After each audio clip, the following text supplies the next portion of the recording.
身在无可奈何之下，老母娘只好造下铁酒，在三山坡红醉了原本就是佛菩萨的圆胎佛子，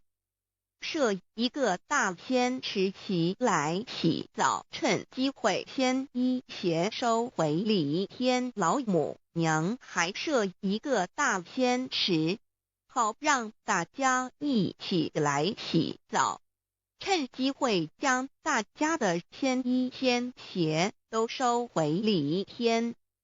众佛子就醒来，不见母面，又不见仙衣鞋可在哪边。众佛子就醒之后，却见不到老母娘，又不见仙衣仙鞋。为娘我悲痛泪源自呼唤耳，众等速东奔，莫要再敛老母娘，因为要与众圆胎佛子分离，故而心中感到悲痛而流泪，